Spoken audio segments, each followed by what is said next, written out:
chaque année, des grandes initiatives unissent des communautés entières. Aujourd'hui, nous venons voir une belle grande histoire ici dans la ville de Thetford Mines, la grande guignolée des pompiers. La guignolée a pu réunir plus de 39 000 $ qui a pu être utilisé à la vigne pour les citoyens de Thetford Mines. Nous allons voir le directeur de la caserne des pompiers qui va nous en parler et nous irons aussi ensuite voir comment cet argent est redistribué, comment cet argent est utilisé par la vigne. Donc, vous allez suivre ici ce reportage par Gloria Membou pour TVCRA. On y va tout de suite. Donc, nous sommes ici avec Monsieur Kyle Landry. Je vais le laisser se présenter. On va aller tout de suite le voir. Bonjour. Bonjour, ça va bien? Je vais très bien, merci vous-même. Oui, très bien. D'accord. Donc, je vais vous laisser vous présenter, nous dire qu'est-ce que vous faites ici à la caserne de pompiers. Oui, Kyle Landry, directeur du service incendie de Thetford, maintenant pompier depuis près de 18 ans. Wow! OK, enchanté, Monsieur Landry. Donc, nous sommes venus ici pour parler de la dernière guignolée qui s'est passée, qui s'est d'ailleurs très bien passée. Quelles sont vos impressions générales de cette guignolée? Un wow! Un wow! Lorsqu'on a débuté la guignolée, c'était froid, venteux, la température n'était pas adéquate. Ce qu'on percevait, c'est qu'on ne croyait pas que les gens étaient au rendez-vous. On croyait qu'on avait moins d'achalandage que les autres années, mais tout à fait le contraire lorsqu'on a vu le montant là, qui avoisine pratiquement les 40 000 à la fin de la journée. Wow! On a vu le montant aussi. C'est vraiment magnifique. La population s'est donnée à cœur joie. Là. Ils ont vraiment participé. Oui, puis à chaque année, on est surpris des dons. On a eu les moments difficiles de la COVID. Avant, on était d'un circuit, on était dans les rues auparavant, puis depuis 5 ans, on est dans des circuits, dans des stationnements, des petits circuits routiers. Puis on croyait que les gens, étant donné qu'on n'était plus à l'intérieur des rues, qu'on aurait peut-être des dons moindres, mais tout le contraire. On a établi notre record dans les stationnements. Puis cette année, c'est notre deuxième meilleur montant qui se fait aussi dans les stationnements. Donc, ça prouve que les gens sont généreux et qu'ils font le détour pour venir justement là, nous rencontrer. Absolument. La population a vraiment été présente et on est très content pour ça. Oui, vraiment. Comment les pompiers se mobilisent pour justement organiser cette guignolée-là? Les pompiers sont mobilisés à l'intérieur de l'année dans plusieurs activités. Donc, on a toujours nos pompiers qui sont actifs là, au niveau... on parle du lavoto, on parle de la dystrophie, on parle des portes ouvertes, on peut parler du Grand McDon, on a la journée des camps au Tim Hortons, puis on a la guignolée. Donc, tout autour de l'année, on a quand même une gang de pompiers là, qui sont prêts à venir donner du bénévolat là, pour recueillir des sommes. Donc, la guignolée, elle, on la commence au mois d'octobre là, pour vraiment commencer à réserver nos stationnements parce que là, on est en circuit routier, donc ça nous prend vraiment des partenaires. Donc, on appelle les galeries Appalaches, on appelle les galeries à Black Lake, l'église à Robertson, l'ancienne clinique dentaire sur Notre-Dame. Puis l'Arena, ben, ça, c'est facile, ça nous appartient à la ville. Donc, c'est facile d'avoir l'autorisation. Donc, on se mobilise comme ça. Ensuite de ça, on a environ, cette année, 90 bénévoles qui ont été recueillis par la vigne. Wow. Donc ça, c'est le temps de se mobiliser à partir du mois de novembre là, pour les différents sites. Puis nous, à l'intérieur, les pompiers, on a environ une vingtaine de pompiers là, qui viennent. Donc tout ça, à partir du mois d'octobre, la signalisation, les pancartes, l'affichage et publicité avec notre service des communications qui est impeccable à la ville. Là. Donc on a tout ça de notre côté. Et quels sont les aspects logistiques derrière tout ça pour que la guignolée puisse avoir lieu? Bien, vraiment, logistique, on amasse des sous. Oui. Depuis la COVID, on a entré avec une formule sans contact. Okay. On a nos bacs qu'on décore, tout ça. On a nos gros bacs. Avant, on était vraiment à la cruche. Donc, on a ça. Là. Les points que je vous ai parlé tout à l'heure, mais aussi, il faut compter les sous à la fin de la journée. Bien sûr. Donc, on a une collaboration avec Desjardins qui nous prête des locaux, puis des anciennes caissières de là-bas qui viennent nous aider. Puis on fait le dépôt à la fin de la journée, là, le vendredi. Donc ça, c'est vraiment le plus difficile, c'est vraiment de compter les sous qui nous ont été donnés. Là, parce que parfois, l'argent est mouillé, il neige, tout ça. Donc on ne peut pas le compter avec les machines comme on pense. Donc il faut vraiment le compter à la main. Donc c'est vraiment chaque argent qui est là, qui est compté à la main. Oui, exactement. Okay. Exactement. D'accord. Et comment pensez-vous que vos valeurs de pompiers se marient avec cette guignolée? La valeur première, c'est d'être là pour le citoyen. Oui. Donc, nous autres, notre mission première, que ce soit n'importe quel service incendie, mais comme le nôtre, c'est de sauver la vie, les citoyens, puis après ça, les biens.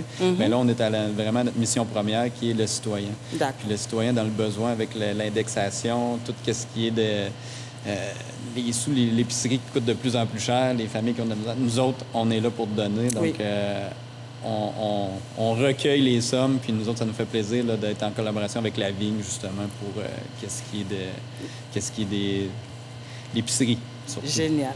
Et qu'est-ce que ça signifie pour vos équipes, cette guignolée? Est-ce que vous avez eu des petits retours de des gens avec qui vous travaillez par rapport à la guignolée, justement?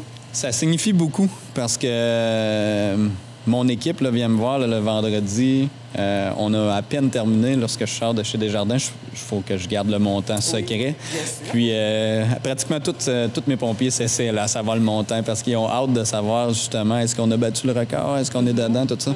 Donc, vraiment, c'est vraiment important. Puis moi, il faut que je garde la somme secrète jusqu'au lundi pour le communiqué de presse qui sort pour tout le monde. Donc, je vois que mes pompiers, eux, c'est important de voir qu'est-ce qu'il y apporte dans la population. Puis le montant est vraiment une source de motivation pour que les pompiers... Parce que oui, on a des pompiers temps plein qui sont ici, qui vont venir pendant leurs heures de travail, mais la plupart viennent faire du bénévolat, puis ils prennent congé de leur emploi. Donc ça, c'est vraiment un gros wow, moi aussi, de mes troupes, qui prennent congé pour venir donner une journée au temps froid. Donc ça, c'est... Et par rapport aux citoyens, est-ce que vous avez eu des retours, des fois, des personnes qui vous ont dit qu'ils avaient bénéficié d'une guignolée? Les retours le plus fréquent que j'ai lors des points de collecte, c'est des gens qui viennent donner des montants, puis parfois, des gens qui viennent donner des bons montants. OK.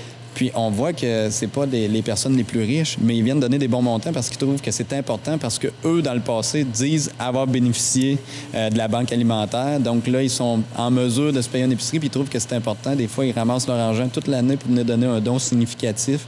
Puis c'est vraiment apprécié. Puis là, c'est là qu'on voit que la vigne a toute son importance pour la population de Thetford et de la région. Là. Absolument. La vigne fait vraiment du très bon travail. Oui, vraiment, là, je leur lève mon chapeau. Là. Donc, comment vous pourrez décrire la relation entre les citoyens et les pompiers ici à Thetford Mines?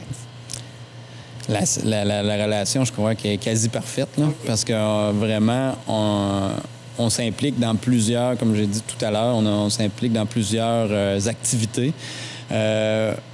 Ensuite de ça, lors de la porte ouverte, c'est lors de la porte ouverte qu'on a le plus grand retour de la population. Là, c'est une journée qui est parfaite. Les familles viennent ici. Là, on a le temps de jaser avec les citoyens. Que ce soit aussi des fois, mettons, au Festival de la Relève, on s'en va, on a notre kiosque de prévention. Il y a beaucoup de personnes qui sont là à Thetford.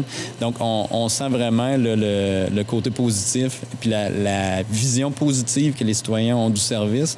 Puis nous, notre travail, c'est de la garder. Donc, c'est d'être professionnel, c'est de faire des bonnes interventions, c'est d'être efficient, donc, puis d'être respectueux envers la population, parce que, comme je dis, on fait le meilleur métier du monde, mais il faut être redevable à la population.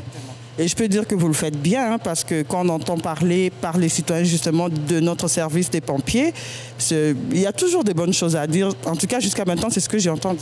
Ah ben j'adore entendre ça, j'adore. Selon vous, est-ce que vous pensez que les initiatives comme la guignolée vont venir renforcer la relation entre le service des pompiers, par exemple, et les citoyens?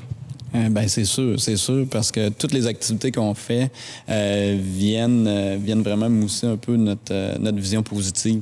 Donc, à chaque activité qu'on fait, les citoyens se rendent compte que c'est pour eux, et surtout pour les personnes dans le besoin qu'on le fait. Donc, c'est vraiment...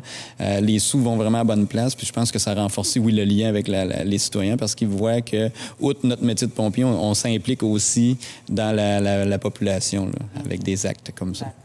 Et pour les citoyens qui voudraient s'investir encore plus, quel message vous pouvez leur envoyer?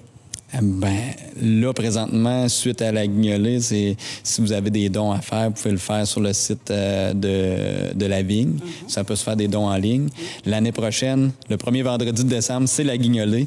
Donc, vous pouvez entrer en contact soit avec nous au service incendie, soit avec c'est Mme Goulet de la vigne qui recueille les bénévoles. Mais si vous entrez en contact avec moi ou quelqu'un du service, on va vous référer à la bonne endroit. Puis elle, de cette manière-là, va vous envoyer au point de dépôt.